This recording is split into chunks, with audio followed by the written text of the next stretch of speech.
Rod from We Love Guitar Nerds, we're welcoming Mr. Steve Mitchell from Grove City, Ohio, uh, which is that whole. You're a part of that whole Columbus contingent of musicians. They're all intermingled and they all know each other, and it's like your name has certainly come up a number of times, and joyously for me, you're also a teacher, and I love talking with teachers, and you've been a Okay, lifetime teacher. So good. so so thanks for being here, Steve. Seriously. No, thank you for having me do this. This ought to be a lot of fun. I'm really Yeah. looking forward to it. So, you know, So so the music bug, how did this all start with you? Go back um, to the very beginning. it started out just like it did for millions of other guitar players. I saw the Beatles on the Ed Sullivan show when I was like 5 years And old. I'm You know, completely envious of you. and I Jealous was, even. yeah, I was completely, there's a few times in your life when you get totally blown away by things. Not many. Yeah. That was one. And I just knew right then that I had to be involved with this. Yes.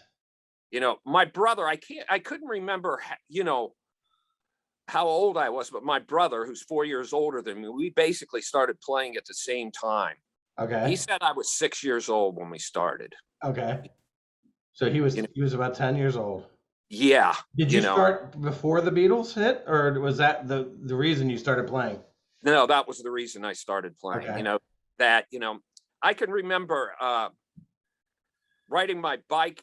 Maybe a year after that or something, riding my bike down to this burger place called Griff's on the south end of Columbus that was down Okay. the street from where we lived. And it was kind of like a McDonald's knockoff type place. There was Uh-huh. a rock band playing there, Okay. and a live rock band, and I just thought this is the greatest thing I've ever seen in my life, Yes. and you know, um, I still think that's the same way today. Yeah, yeah. The funny thing about it, The innocence never left you. yeah, the funny thing about it is that band that I saw 10 years later, I was playing with those guys. Oh, wow. Yeah. Wow. So that's a pretty You know interesting. what was the name of the band? I can't even remember the name of the band. And when I was played with them, we were called Shinola. Oh, all right. I don't think Oh no, that's no, I remember the name of the band. It was called the Acme Electric Band. okay. Acme Electric Band was their name. Okay. Yeah. So And so then you saw the Beatles on Ed Sullivan, you and your brother. yeah. Okay, so did you clear out the garage and It do the whole started, you know, garage band thing? yeah, especially my brother did, and I kind of idolize, of course I idolized him and his friends, but I got halfway decent at a pretty good age. I was playing guitar in church when I was like 8 years old. I'm Uh, not saying it sounded good, but yeah, I, I was there playing. you're strumming in time. Yeah, yeah, Yeah. yeah. So a lot of that, a lot of the early influence was my brother and his friends. Um, he had he had a band in the 60s called the Columbus Transit in the Okay. late 60s, and when they were still in high school, they used to play all over the place, all Right. over Ohio. you Okay. know they were still like sophomore and juniors in high school, and whenever I could tag along, I'd tag along. Hmm. And he had this guitar player in the band. His name was Bill Coleman. He was an African American guy, Okay. and he was a child prodigy. Yeah, yeah. This guy was so good at 15 years old, it was ridiculous. And he could sing like crazy, Oh, you wow. know. So I idolized this guy to death, and I think my whole guitar concept, even to this day, is still somewhat built off of, what I learned from watching Bill play. That's what you said. So your brother Mark and then Bill. Yeah. Um, Yeah. are- is Bill still around? You know, we everybody had lost touch with him many years ago. Okay. Okay. I tried to track him down some years back, going through the internet, and I knew that he had come from Kentucky. And actually, my parents, when we were younger, were friends with his parents, but I found like his parents' death certificates and stuff like that, And we tried to track him down. I started calling a bunch of people, and then somebody told me you should probably call off the quest because you're not going to like what you see if you do find him. Yeah. So Okay. That's horrible. yeah. So when your first bands, you first started playing in church. Yeah. So were your first bands with your brother, or he was like 4 years older, right? Yeah, I did play in a band with my brother called the Stepping Stones, where, I don't know, I was really young, 7, 8 years old, Yeah. and they were older. Of course, all his buddies were 4 years older than me, Yeah. I did play. That's pretty cool of your brother.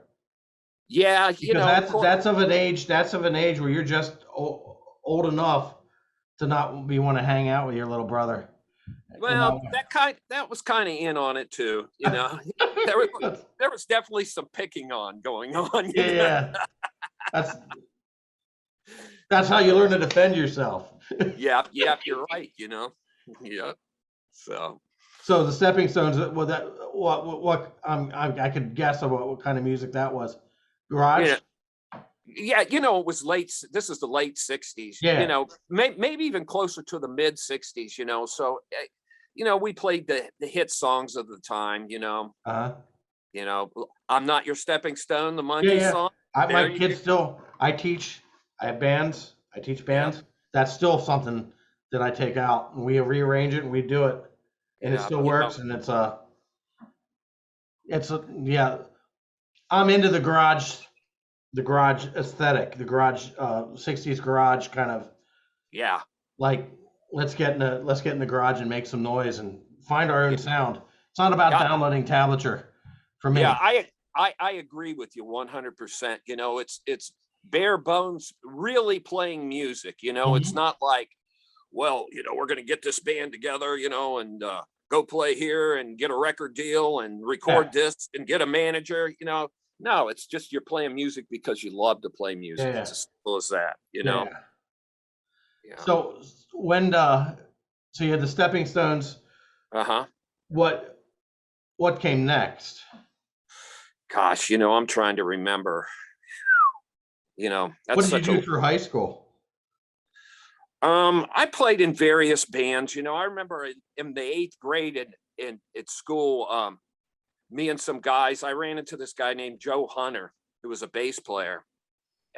I didn't know it, but I had been going to school with him, and I remember we played in the talent show, our 8th grade talent show, when we were the big hit. We played Are You Ready by Grand Funk and Inside Looking Out by Grand Funk. Uh, and you grew up in Grove City or Columbus? This was Columbus. Okay. This was Columbus. Okay. You're talking about a Catholic school there. I went to 9 years through Catholic school. So in the Okay. 8th grade, this was a Catholic school, and we were playing Grand Funk songs in there. Yeah. I Yeah. think we, on one of the shows too, because we did 2 or 3 shows with this talent show, we played the Pusher too, but instead of saying "God damn" in there, I think we said like "You're a dime shoot" or something to Pusher. All right. Yeah. So, So did you but study with anybody when you were a kid? a couple. I studied with Al Myers, who was an older guy, and then Curly Watts. Okay, I didn't really do very well with them. They were, they wanted at that time lessons were basically reading out of a Mel Bay book, Yes. and you know, and you know, I used to teach with this old man, and his explanation was Mel Bay made more people quit playing guitar than That's absolutely true. than anybody, and I hate to say that, but yeah. when I first started teaching, there was one book that I had that I will use if you force me to. But if you Mhm. want to learn how to read music, that is a good book to learn how to read music to. If you want to learn how to play guitar, Yeah. that is not a good that is not a good Yeah, there's that takes all the incentive and all the excitement away from it. yeah, that many people can't understand that don't play, but there's a huge difference there. The difference between Between like if you're playing violin oboe or guitar, there's reasons why violin is taught the way it is, Yeah. because you're playing in an orchestra. And the disciplines that you need to play in an orchestra warrant that everything that you do has to be centered around notation. Yeah. Okay, we don't have that same problem. But Yeah. And also guitar is a really difficult reading instrument. I mean, not mhm, chord charts, but if you want to read single notes, all the different position playing you got to mhm, do and stuff, you got to think if you play saxophone, you got one set of fingerings. yes, You have to at least deal with 4 to 8 sets of fingerings yep. if you want to read Probably the somewhat. hardest, probably the hardest instrument to read. Yeah. For that reason. Yeah. And there's so many places you can play the same thing. And Mhm. a lot of times it matters where you play something, other times it doesn't, sometimes it So does. most of your, because you're obviously friends with Ricky Soga. He said the Yeah. same thing because I would have Mhm. studied with somebody if somebody would have presented themselves as being somebody other than somebody who pushes the Mel Bay system. Yeah. Yeah. So you were a lot of self-taught was going on. Yes. I think through the years, honestly, everybody always goes, well, who my huge influence was, Eddie Van Halen or Jimi Hendrix. I really think that's a lot of bull, to tell you the truth. I learned way more from the local guys, Hmm. just watching them, hanging out with them, different guys that I played with in bands. I learned way more that way than I ever All did right. by any big star. Okay. I really feel that. Of That's course, cool. I think I lifted all the Columbus has a scene that would warrant that. yeah. Well, the scene was in the 70s was very big. It Yeah. was a big scene, and that's my huge formative years on guitar were the early 70s. I Yeah. mean, that's where I really, really tried to play guitar. Hmm. You know. Did So you so when did you graduate from high school? 76, Okay, 19. 76. Okay. Yeah. So I'm trying to put a okay, so uh 76, who you're listening to? Who are you taking inspiration from? Uh, well, let's put it this way. Okay. The first real guitar player that I got into was Johnny Winter. Okay. Okay. Because he played all that fast pentatonic stuff, and he played, all these blues riffs at, Huh? breakneck speed, and Yeah. I got into it. And then I ran into John McLaughlin, the Mahavishnu Orchestra. Yeah. And, I got into all these people like Al Di Meola, Alan Hmm. Holdsworth. So I was listening to all that, but I was, I really wanted to play rock music. I didn't really want to play fusion or Yeah. jazz. I just wanted to try to adapt some of the stuff that I was doing, that I was learning off of this style of music, to that. Yeah, which is kind of what all the greats do. Yeah. If you're going to do something, you may not be a master at anything, but you're taking elements of Al Di Meola, elements of Johnny Winter, elements of I don't know how many people I've heard in the last couple weeks that said Johnny Winter was the reason they started playing. Really? Well, Really? Like a guy like Tony McAlpine, Yeah. that was his earliest influence, Wow. and You know, you wouldn't I have guessed ever, it.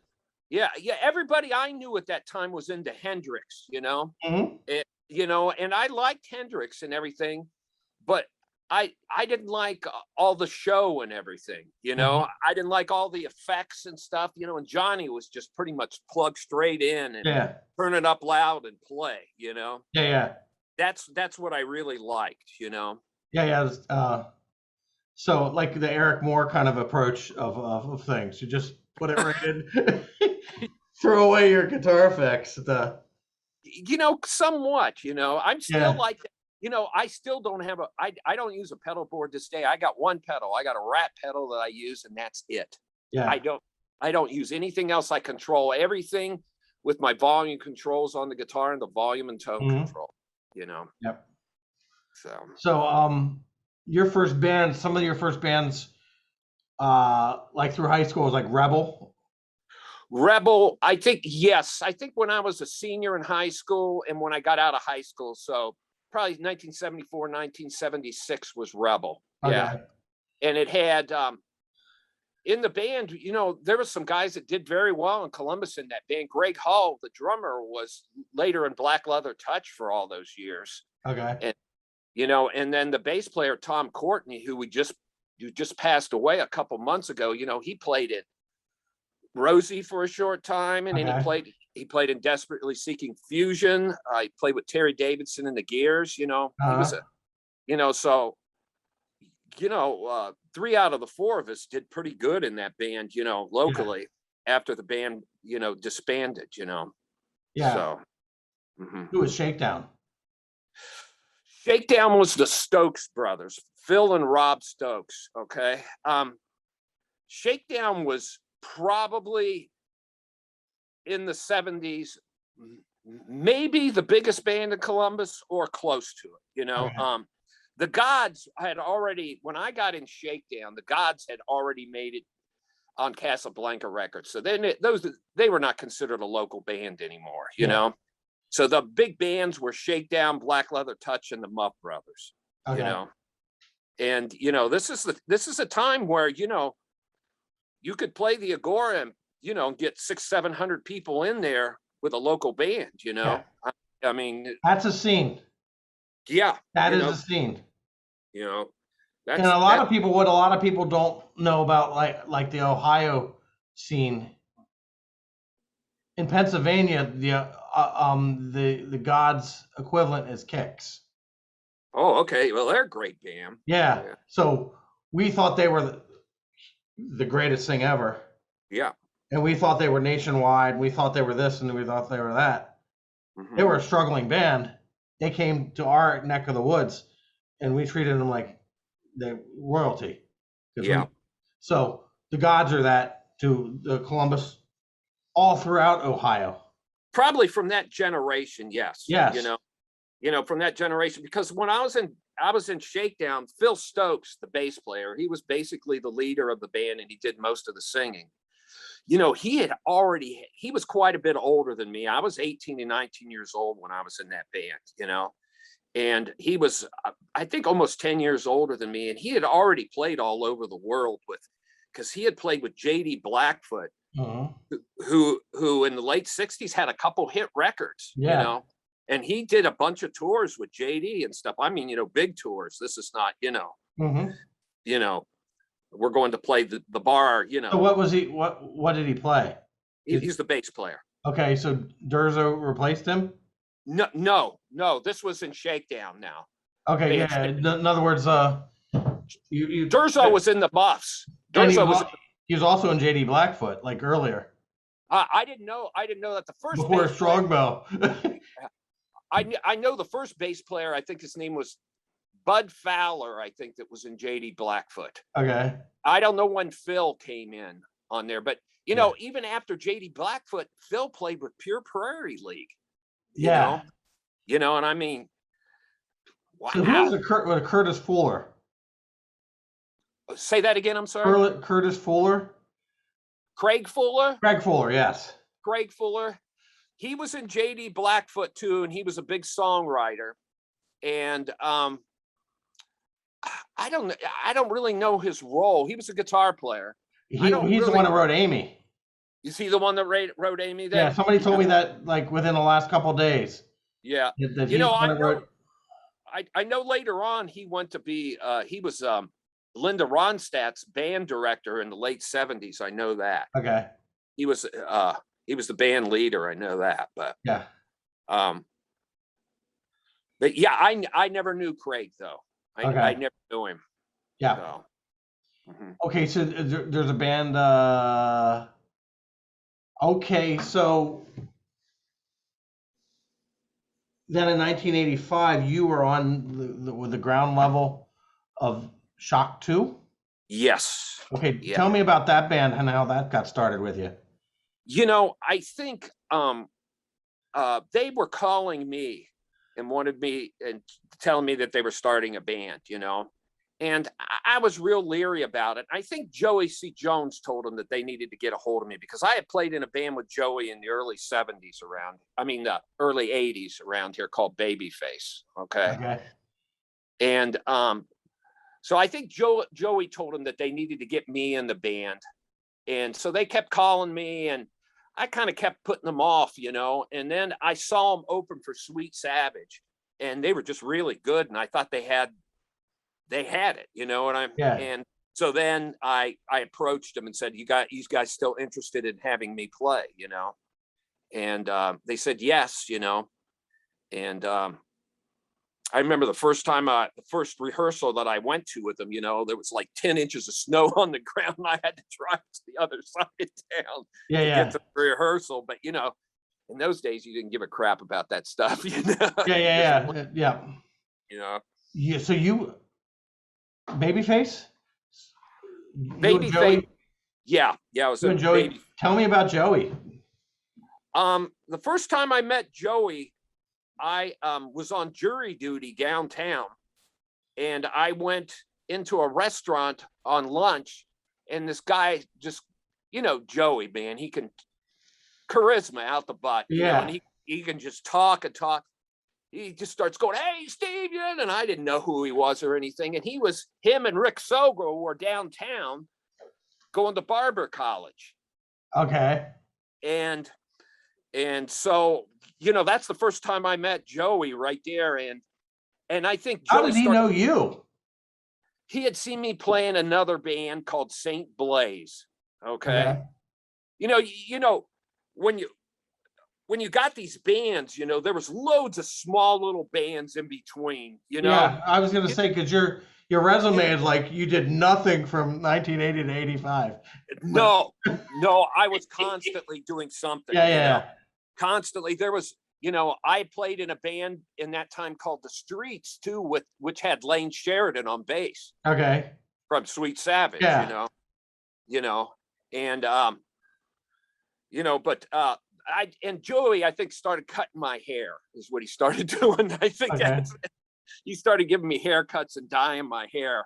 You know, the bleach blonde thing was starting, you know, Yeah. and you know, and it just developed into him us starting a band with Joey, you know. Okay. So That's cool. Now, what kind of music was that? it was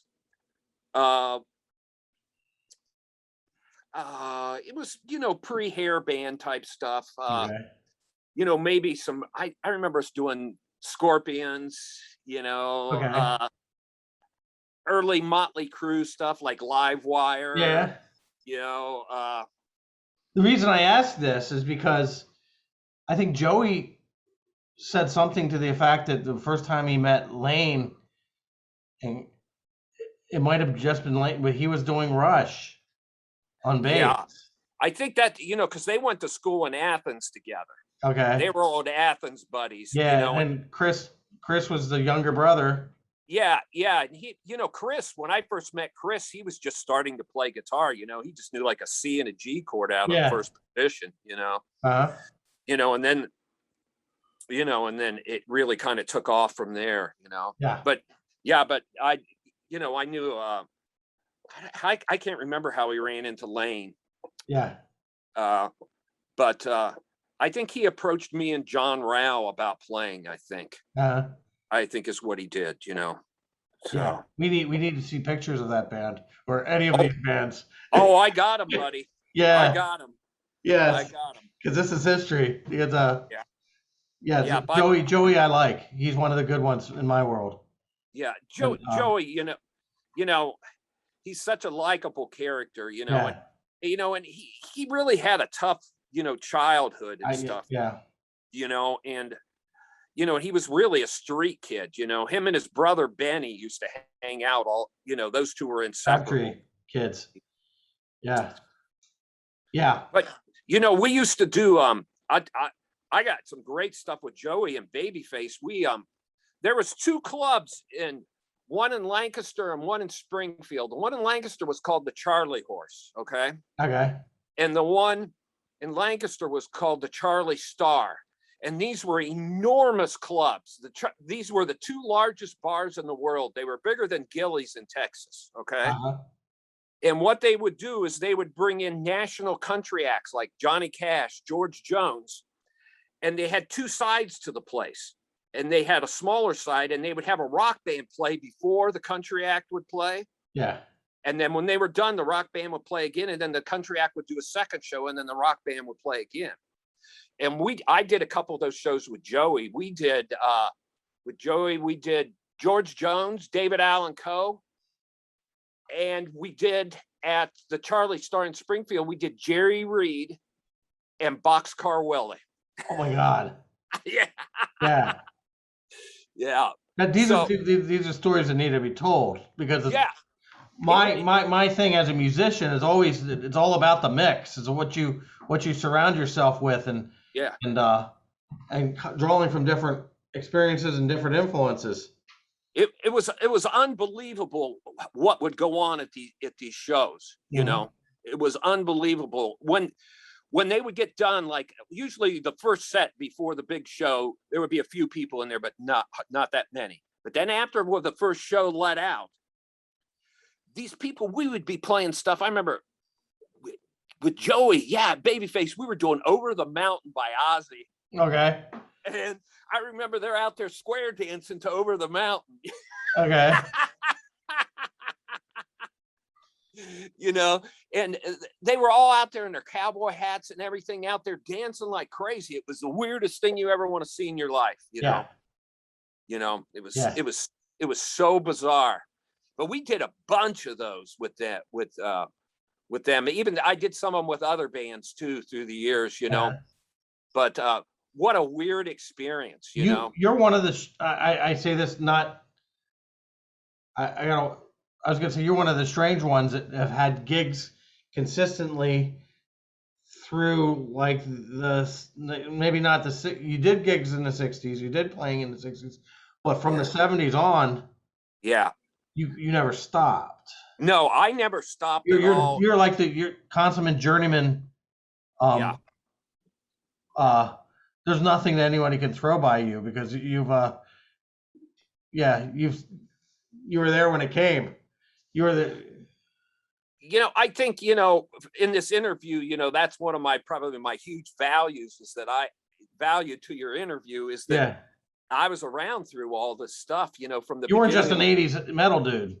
Correct. I was around, I think I had told you before, I remember Chatfield calling me on the phone and telling me he was in a band called Borrowed Time with this guy named Ed Whitney. Okay. And let me preface this first. When I first met Chatfield is when my family moved Mark to Grove Chatfield. City. Yep. Yeah. My family moved to Grove City in 1972. And guess who lived in the street behind me, in the house behind me? Mark Chatfield. Mark Chatfield. So I remember seeing him play at the Grove City Fair, and he comes up to me and goes, "Oh, you're that kid that moved in that plays guitar." Oh, I go, "Yeah, that's me," And, we just kind of made friends from there, and we would go to concerts, and, it's not like we were best buddies or anything, but we did a lot of stuff together, and I played with him. He had a band in high school called Zarquith. And I played a few gigs with him because he wanted another guitar player to do dual leads with, Okay. So I played a few gigs with him then, and then after that he was in this band called Borrowed Time, and it was a money making band, Yeah. And then one day he calls me on the phone. I remember this as plain as could be. He goes, "I'm joining a band with Eric Moore." He goes, "We're going to call the band the Gods, and I'm going to play Gibson Flying V guitars and Ampeg V4B amplifiers." I remember that. They had it all planned out, already, and for some reason, I had this feeling that these guys were just going to be a big success, It just right off the bat, I just had a feeling, because I had seen Eric Moore play in other bands locally before, but I'd never seen him quite in this context as the Gods thing, Okay. What was he like early on? He acted like a big rock star guy, I remember so that never changed. No, I remember him walking into a music store with a girl on each arm and stuff, Okay. and, he was a big talker, even back then. Not a whole heck of a lot changed. Chatfield is pretty much when I met him, he's the same way as he pretty much is now. I mean, Yeah. when I met him, he already had a really established guitar style. Yeah. He already had a very developed style. Which So we're talking about him 16, 17 years old. I met him when he was a senior in high school. Okay. So it was probably about 17, 18. Yeah. He already had a pretty developed guitar style. Yeah. And uh, but he was already a really fine guitar player and a real good showman on stage. Yes. And the thing when you talk about Mark that not many people really realize about him, he's a really intelligent person about the music business. Mhm. Very, very smart, Yeah, about that. that's what I hear. That You is, know, he's got the brains in that, and others, yeah, and others he's a weren't real others weren't so savvy. yeah, and he's a real strong personality, a very strong personality. And I think, those three assets, being a good guitar player and the other two, really helped compel him into, the success that he had, even the Bob Seger gigs, Yes. you know, Yep. uh, you know, he's just So he's way for everyone smart. who doesn't know, it was like Mark Chatfield was, yeah, as you said, the Gods original. He was the guitar player Yeah. that everybody bases their he created the blueprint. Then he formed Rosie. There's Yeah. probably tons and tons of side bands that I don't know of. Yeah. He was in and out of a lot of some stuff, but not quite to the extent that I was, Yeah. because his bands were so successful, I mean, you're going to stick around, Yeah. Yeah, there ain't no doubt about it, Yeah. So, Yeah. Yeah. you know, so So so let's back to Shock 2. So Shock 2 started without you? yes.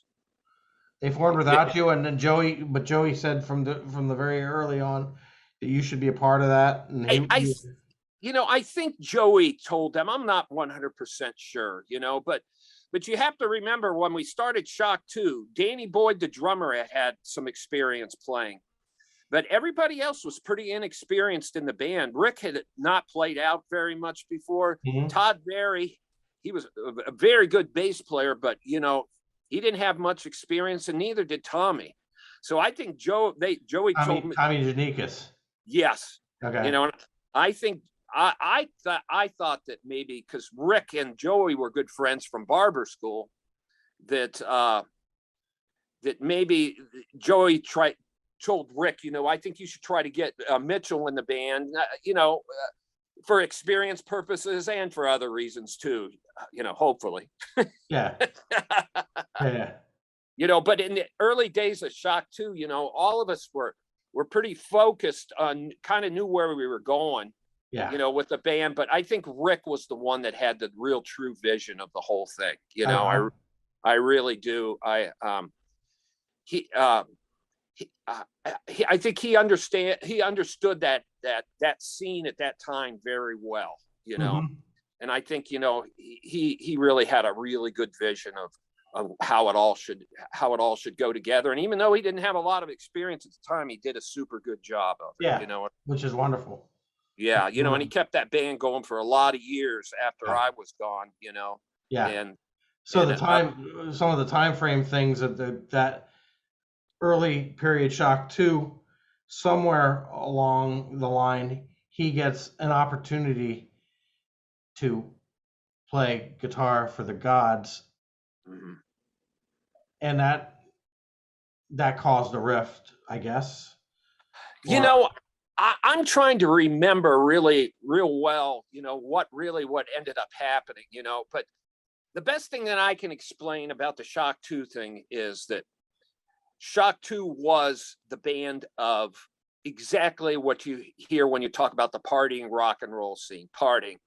There was a party every night. There was girls around constantly, a lot of egos in the band, including myself. You know, I'm not Yeah. going to exit myself out of that one. I definitely Yeah. had a hell of an ego too, you know, Yeah. and, you know, a lot of it started coming to a head after a while, you know, and people started butting heads, and a lot of them were, I was older than everybody else in the band then.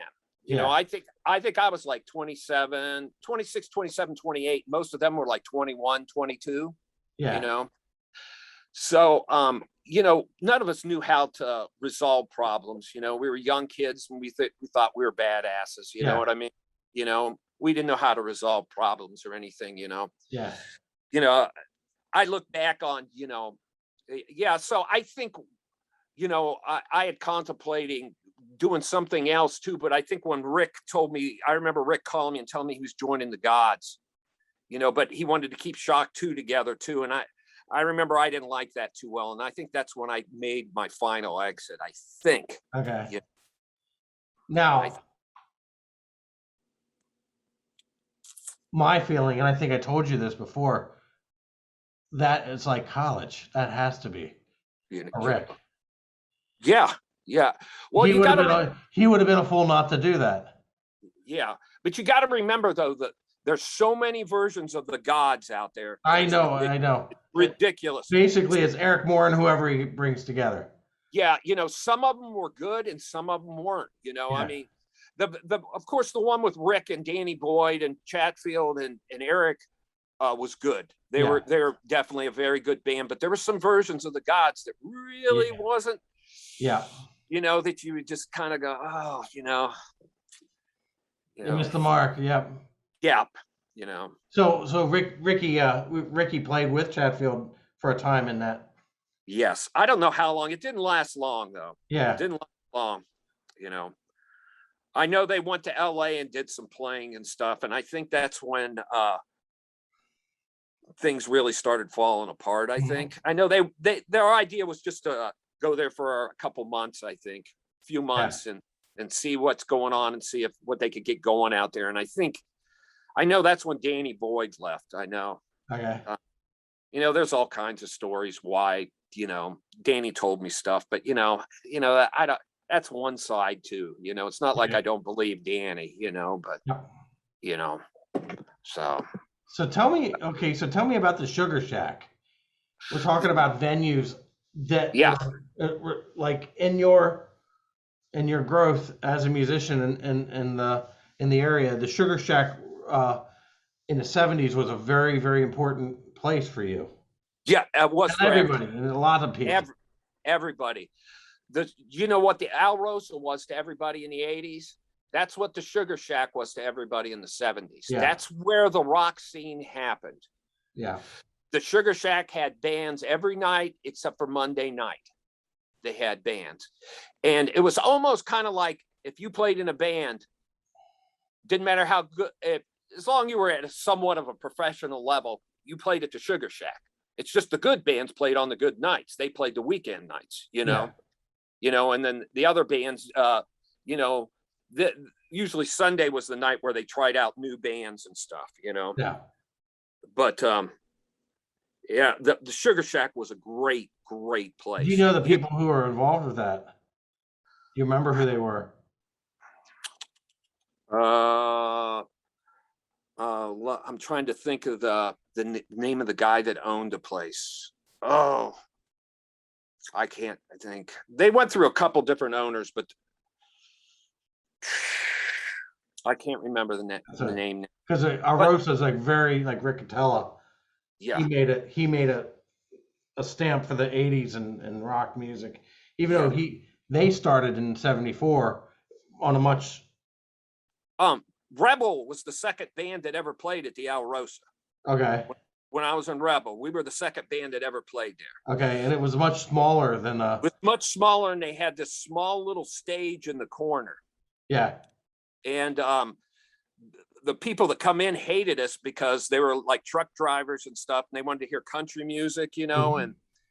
and It's kind of like a CBGB kind of thing where you remember CBGBs, it's country, bluegrass, and blues is what that yeah, stood for, and nothing could be further from the truth. yeah, yeah, and yeah, I remember who the first band was that played at the Al Rosa, because one night me and Chatfield were hanging out and we were looking to go see a band someplace, and we saw on a newspaper that they were having a band at the Al Rosa Villa. So he calls them up, and a band named Frock Morton played there. Frock Morton was the first band I ever known to play there. And then I think we got a call on Rebel maybe the next week or something, or 2 weeks later, and we played there. Okay. So, boy, where it was there and where it ended up was just Yeah, it was. I met Rick last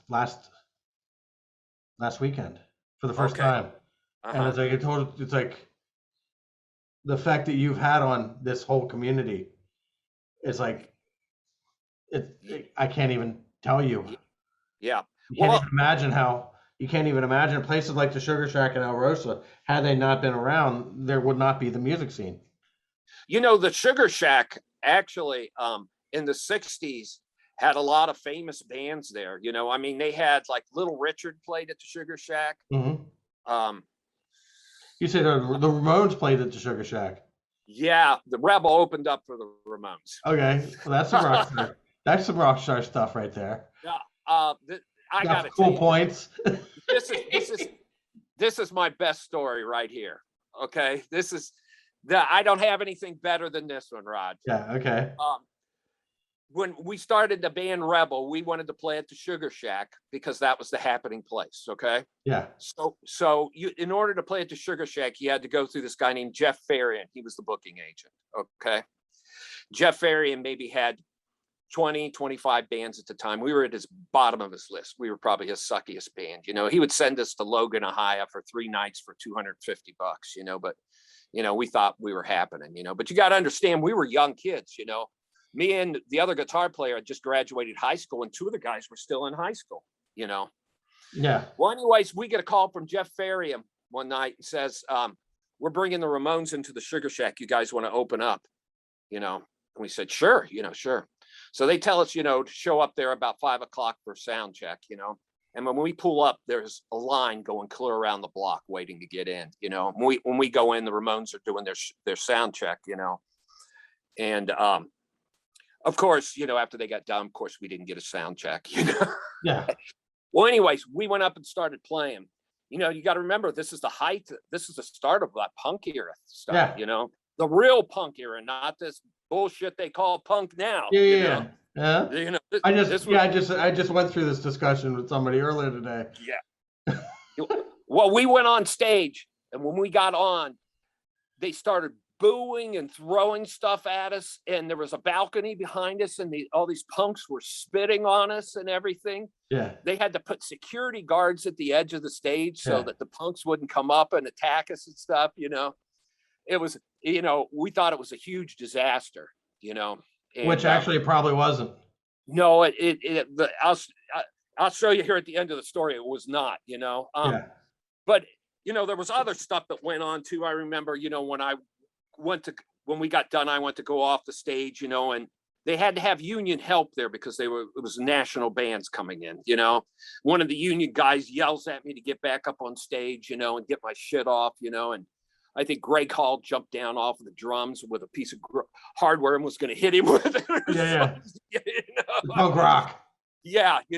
Well, anyways, after all this had happened, after it was all over with, the next day, I'm downstairs in my bedroom. My dad comes down and gets me. He goes, I want to talk to you. And I go upstairs, and he pulls out the Columbus Dispatch newspaper, and they reviewed the show in there. And the first few paragraphs said how fantastic the Ramones were. And then the last paragraph said Rebel, the opening band, was absolutely horrible. They said that my guitar playing was out of time, and, all this stuff, but the funny thing about all this is I still get people come up to me to this day and say, the first time I saw you play, you opened up for the Ramones, and it ended up being like a rite of passage, What do the real people say about that show? I guess I found this out years later that almost everybody that opens up for the Ramones, that's what happened to them. I know the Gods opened up for them in Chicago, and the same thing ended up happening to them. They left the stage after like 3 songs. Yeah. You know, so you So know, what I'm saying is, like, you have somebody in the audience who's writing a piece on the Ramones coming to Columbus, mhm. and punk rock shows are like that anyway. Yeah, If they're throwing stuff at you, I part of me wants to say they only do that because they like you, or you know what I mean. They, in some sort of way, this is what we do to each other. yeah, This is what you do at a punk show. It doesn't matter who you are. yeah. Well, some years later, Go ahead. later after that, I started teaching the. I don't know if you know Mick Divins. He's a punk rocker from town, and he's a good punk rock singer. He wanted to take guitar lessons off of me because he wanted to write songs. Okay, he wanted to, he wouldn't, instead of just writing the lyrics, he wanted to write songs. Well, he started telling all his punk friends about it, and I started teaching all these punk guys guitar. And I was just thinking, I'm probably teaching to some of these guys that were spitting on me. Yeah.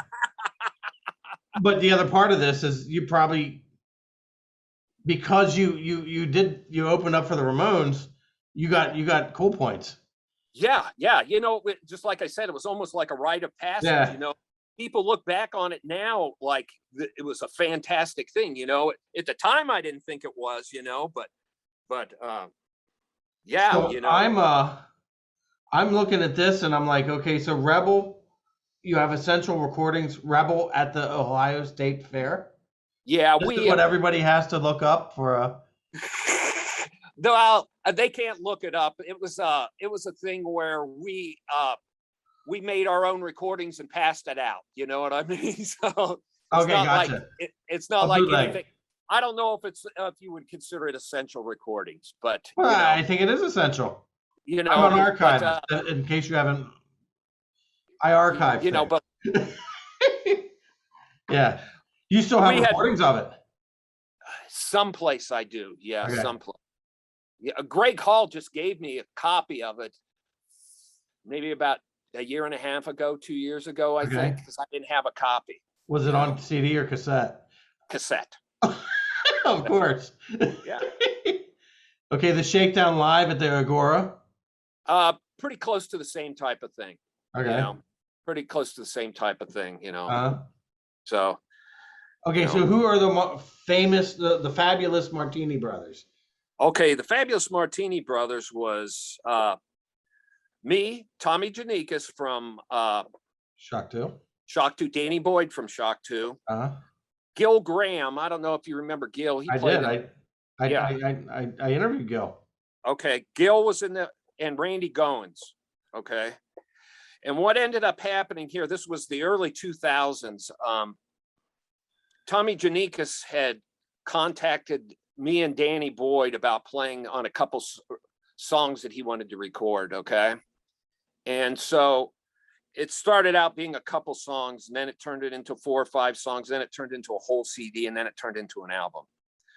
But Tommy passed away just before we finished it. Mm-hmm. Okay. And we brought in Tim Owings to fix some of the tracks, and we used a lot of scratch vocal tracks and to add harmonies, vocals, and harmonica and stuff like that. And we ended up doing one show, and we just handed out all the CDs at that show, and we kind of. Was Tim singing? Yes, Tim was singing. And we brought in Shane Hunter too, because a lot of the songs that were on the CD were Tommy and Shane had written in LA, Okay.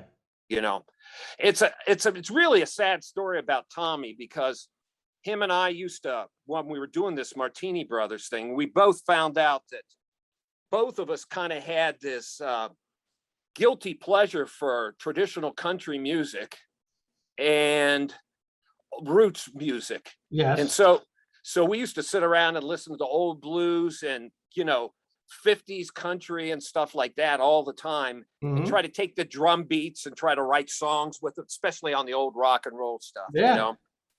And the week before Tommy died, the last thing we did is I sat down and we did I'm So Lonesome I Could Cry, the Hank Williams song, you Yeah. know, and he sang it, and I hit the vocal harmonies perfectly, which is, believe me, that's a miracle right there, you know.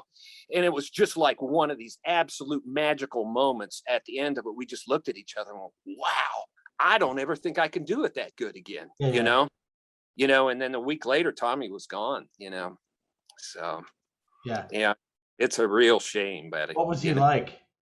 Tommy was a really good guy, man. He was the life of a party type of guy, you Mm. know. Um, he was he's really deep and down a good person, you know. Okay. You know, my mom and aunt were like real good friends with his family, with his mom and stuff, you Mhm. know. So they would come out to the Shock 2 gigs, and stuff. And um, you know, I think what the real problem was is when he went out to LA, when he was here in town with us in Shock 2, of course there was loads and loads of partying going on. Tommy was at the parties, but he wasn't indulging too much, you Mhm. know. But when he came back from LA, he came back an addict, Okay. and almost everybody I know that went out to LA in that time period came back an addict. In fact, I can't think of a single one that didn't, you Yeah. know, Yeah. and it was a We're monkey off. talking about the late 80s. Yeah, late 80s. And when he came back, it was maybe mid 90s, Okay. and he had all kinds of problems, and he was still a really good guy when he came back, but he was quite a bit of a different person, Yeah. when he came back, Yeah. so So, these days you're playing in a band. I say these days, for the last 10 years. yeah, It was Jackass Genius. yes. Uh, Mhm. and I missed you by that much. At Turtle Creek, you guys played Turtle Creek a couple weeks ago. Yeah. My first, I saw Fusion just last Friday there, so that was Uh-huh. a good venue. Um, Tell me about that band, the Jackass Genius. Well, boy, this is another one that's got a unique story to it. The Jackass Genius started out as a church band, believe it or not. I used to run a contemporary Christian band at a church. And Jackass Genius, Dave, the singer, and Brad wasn't the first drummer, but he came in later. And do you know Cliff he was in Stadium 11 and then in Hot Lucy, singer? Mm-mm. He was one of the singers in the band, in the Mhm. church band. But after about 10 years, we decided it was a really tough battle. It really was, and a lot of politics involved in it. And we decided we'd had enough. And so we Ha- started Had enough with of the contemporary. Christian thing. Yeah. Yeah. And so we started Jackass Genius, Okay. and we had a different bass player for the first gig, but he had to leave because of other obligations. And then we got Tracy in the band. And, Okay. I'm so proud of this band because we started from nowhere. I remember our Uh-huh. first gigs. I don't even think we made $250 on our first couple gigs. Yeah. We started from nowhere, and we end up doing pretty decent now. I think we won that QFM 96 house band contest in 2016. Yeah. And that was their first house band. I think there was like 33 or 32 or 33 bands in the contest, and we won. And that gave us the A band a big big boost. boost. Yeah, it gave us a big boost, and so it's the band, the guys in the band are great guys, and they're a lot of fun to play with, and it's one of those bands where it's just, it's a joke a minute, I mean, we're No. constantly playing tricks on each other on You stage, love who off. you're playing with. Yeah, Yeah. yeah, Does so it has it been your experience that you don't always hit it right away? Like the people that you in other words, you're falling into the right group of people, but it doesn't necessarily happen right away. no, not at all. Yeah. It's so hard. It's so hard. In the early 2000s, I tried so hard to get bands together, and I couldn't get anybody to play at all. Mhm. So I think I really start really appreciating this one much more.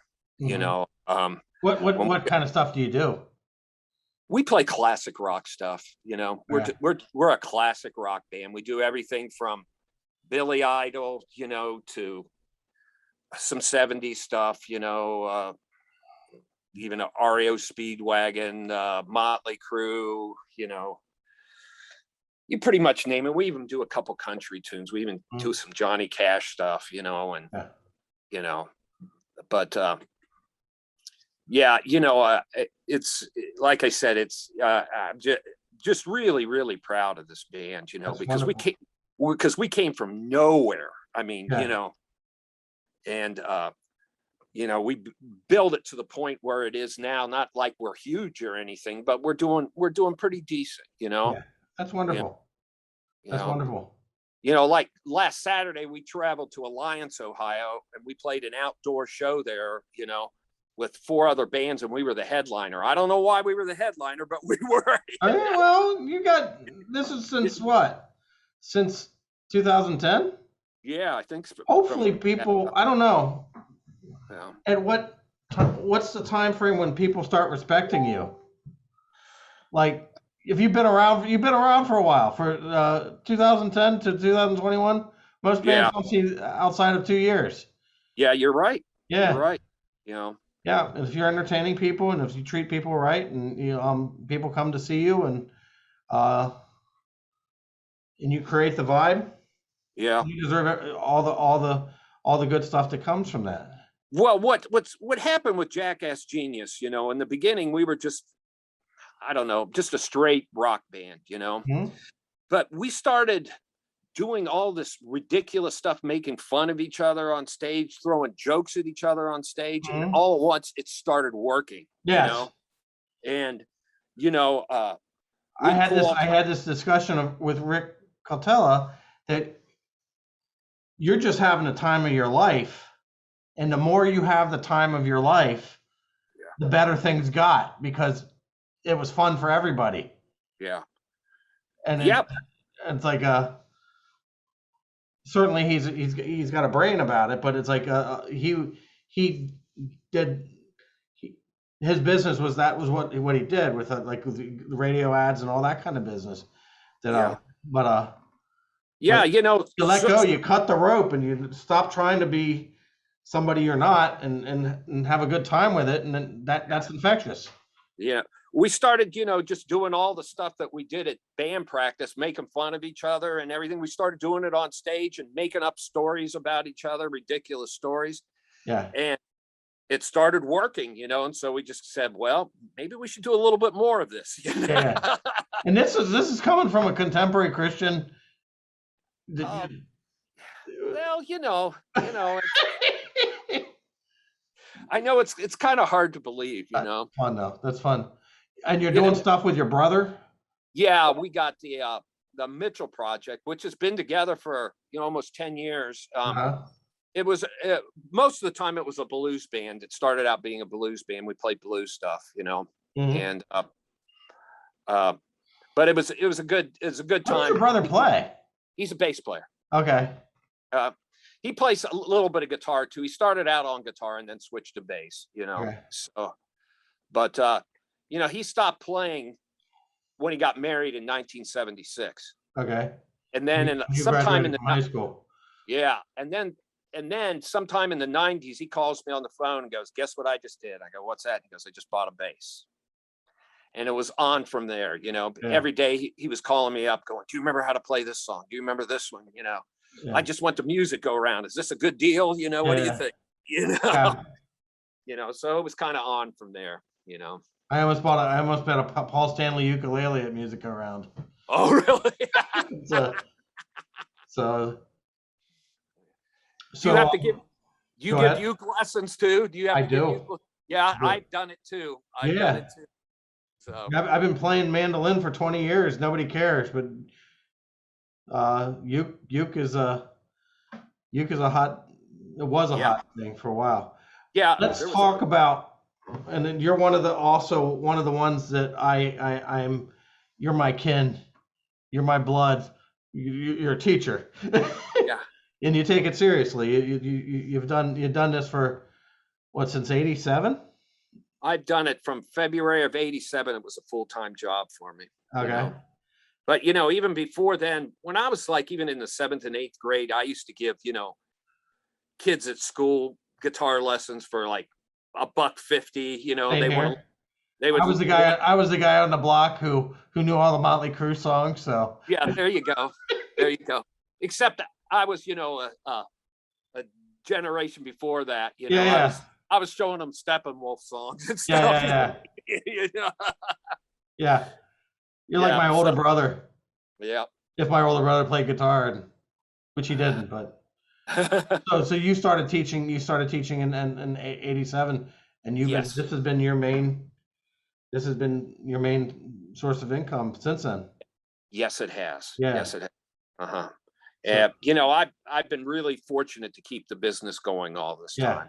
Really fortunate. Um, I think up until the recession years of 2008, 2009, I had an increase every single year. But Uh-huh. at that point, I probably lost about 40% of my business. Okay. I had to sell all my guitars except for like one or two of them. Yeah, yeah, Had to sell my whole collection and everything. yeah. To try and pay the bills. You know, but you know what it's like, Rod. I feel totally so lucky that 99% of the money that I made in my life, I've made from either teaching music or playing music, From your and creative, from your brain, everything yeah, was. I've never. I worked at an ice cream factory for a summer. I've worked at a movie place while I was in college. uh-huh, The only other thing I've ever done in my life has been yeah, music related. yeah, and I really feel when I look back on it, super fortunate, I was not a smart kid, but I knew I wanted to do things in music, so I knew I probably was not going to make a lot of money. You know, Hmm. you know, you're not going to get rich doing this, Hmm. and I knew that, but that's the road that I chose, Yeah. and you know, do I live month to month? I probably pretty much still do live month to month or 2 months at a time, Yeah. you know. But I'm really fortunate to have a guitar in my hand all that time Hmm. to make a living doing that. Yeah. Not a lot of people can say that, Yeah. So And it's like, yeah. think about your offspring, your legacy. Seriously, that's the other part of this Yeah. that I'm big on. It's like Yeah. leave the world because you're a teacher and you've Yeah. taught as many as you've taught. How many people have passed through your? How many those punk kids went through your door and now they play a little better. Yeah. They write a Well, little more. y- you know, I, uh, I The guess, legacy trip. That's what I call it. yeah, I at times, I feel like I'm doing some real good. Then other times I think I'm blowing smoke. But in the long run, I think hopefully I've done something You've good. So, changed. I'm sure you've changed lives. I Yeah. I hope some way down the line, I don't know how many students I've had through these years. I imagine it's the same thing with you. I have probably 2,000, 3,000 students, something, Yeah. I couldn't even Prob- imagine. Yeah. yeah, so, you know, I, I don't know. I had a couple, they're not famous people, but I taught Fred Reichard for a while, and Hmm. the governor's daughter when Bob Taft was governor here in town. I Okay. taught his daughter. Yeah. I remember the guy that owns the Chinese stores, Mark Pye. I taught his daughter guitar. Okay. There's a few other ones like that Yeah. too. But So one more thing we're gonna talk real quickly about these. You mentioned this on our pre-interview. I'll say okay, weirdo shows at the Alrosa that featured was it Jaco Pastorius? yeah, Jocko. It was the opening band was Steve Smith's band. Vital, Vital Tra- vital Vital information, yes. Transformation. Yeah, Yeah. and then Jocko was the main act. And Steve Smith was, his band was good. and Jocko come out and played, and he was a mess. He still played brilliantly, Yeah. but in the middle of the set, he just got up and left for like 15 minutes and left the band up there playing. Mhm. And I think he was, outside getting high or something. And here's a big one. Mike Stern was playing guitar on this. Okay, and he was a mess too. Yeah, and Mike Stern was going off the side of the stage and throwing up in between songs. Yeah, no, he cleaned his act up. He is. Yeah. We should say this. Us both being guitar nerds, and Mike Stern, he went on to really. He went in the other direction of Jocko. Yeah. He changed his life around, and it's like yeah. He's one of the lucky ones. You know what I Yes. mean? Yeah, he probably turned it around right about the right time. Yes. Yeah, but I remember kept seeing Stern going off the side of the stage, so I kept walking around and see if I could see him, and he's over there, getting sick. So I don't know if he was probably shooting junk or something. He Probably. was a heroin addict. He was an alcoholic. He did all Yeah. kinds of. This is Yeah. the yeah.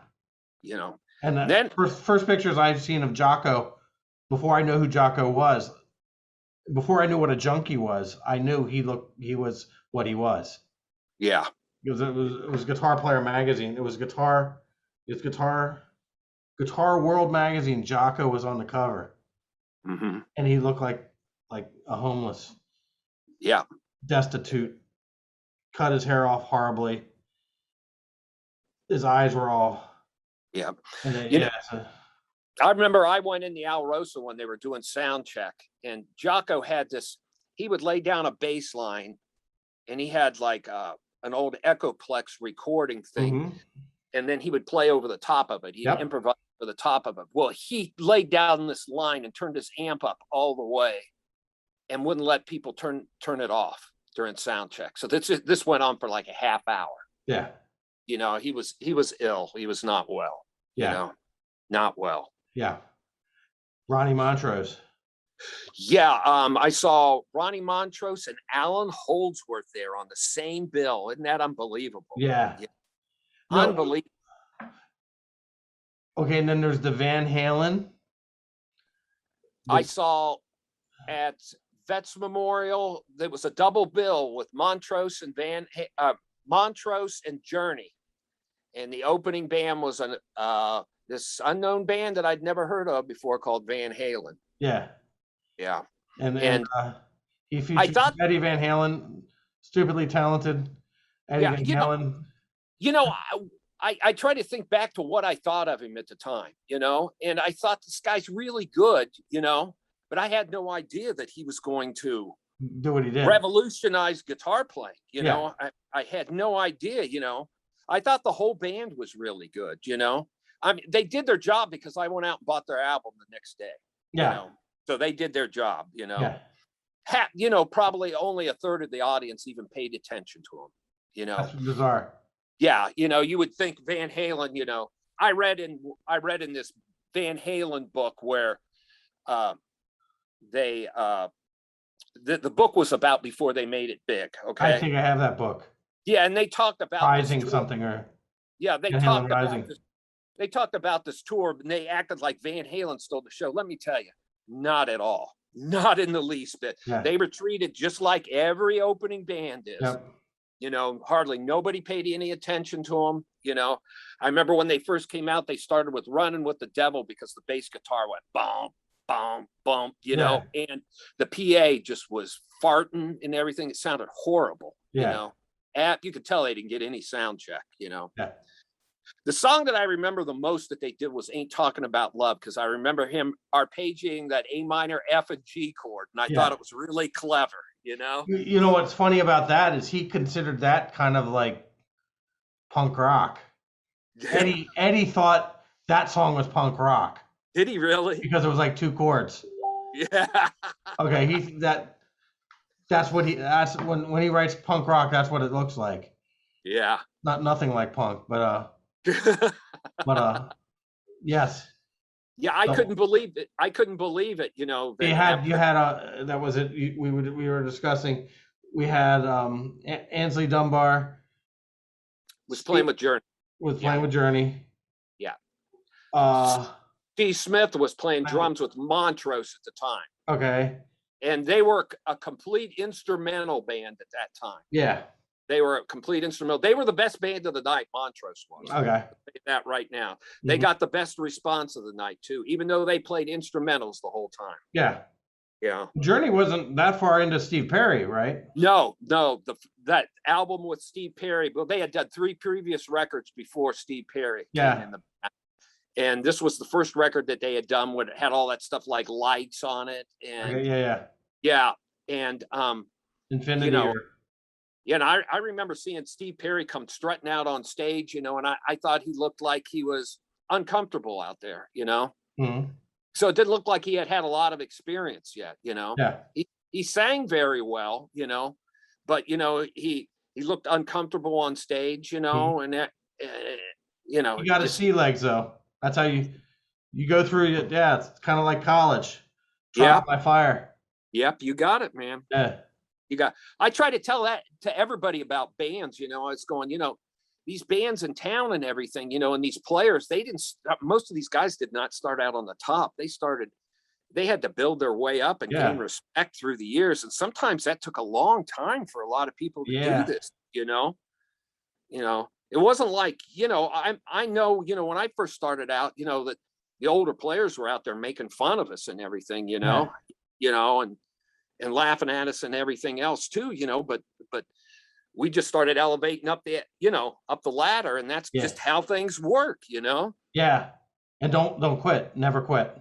Yeah. This is part of your I just college. You're part of your hard knocks, whatever it is. Yeah. I remember when I was in Shakedown, we opened up for the band The Babies. I don't know if you remember them. It had John Wade in the band. Jonathan Cain. Jonathan Cain was in the band that night too. And I remember their sound man coming up to our dressing room and talking to us. And he was their road manager and their sound man, and he was this English fella, and he was, had that English sense of humor where you didn't know whether you should hit him out of you. Yeah, what was going to happen. But I remember him telling me, he goes, mostly everybody in this business will self-destruct. He said on every level, even at the lower level, that he said, this is a business where, mental problems are high, people destroy themselves in this business. On all levels. He said, I can't remember. He said probably something like 95% of the people will destroy themselves, I remember him saying that stuff, and at the time I didn't quite understand what he was talking about. Yeah. But now I perfectly. Now Spinal Tap it's not a funny movie. Yeah. It's actually tragic because it's actually actually true. Yeah. But I remember him saying that, and I just think nowadays there's no reason for you to get into to playing music if you want to get out and play in front of people and stuff, unless you just totally love the music. There's no other reason. If you're doing this to become a rock star or make money, you've chose the wrong thing. And those kind of people are also, how do I say this without being too cruel? That's horrible.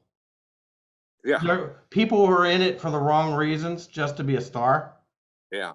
They're also the ones that get people to write songs for them. They're also the ones that are people who don't care about the path that we take in order to better ourselves. Yeah. Okay. The fact that Steve Perry, when he first joined Journey, Steve Perry is now seen as a legend, but when he first joined Journey, he was awkward. Yeah. He was green. Yeah. Yeah. He was awkward and not totally sure of himself. But he got through it. And he wrote some songs and he developed his own persona only by doing it. That's a dying thing. What we see more nowadays is people wanting to be stars. And the only way they can be stars is if they pay people to play on their demo. Yeah.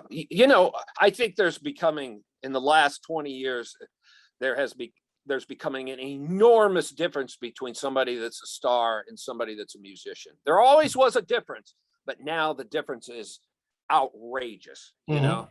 You know. Uh, Yep.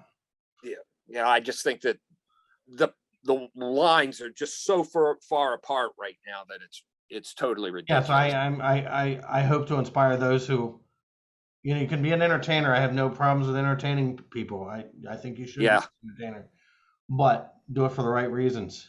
yeah, Do it for the yeah. right reasons, and this is a diamond we're shining and shaping and all that kind of stuff. That is your life. I also feel like the people that go, well, you know, I'm going to give it a couple years here to give it a shot, then don't give it a shot at all, Yeah, because it takes 7 years for an overnight sensation, yeah, and you know how many overnight sensations there are? yeah, Very few. yeah. You got to be in this to just say, I'm going to be in this forever because I No, no, love it's not an playing. option.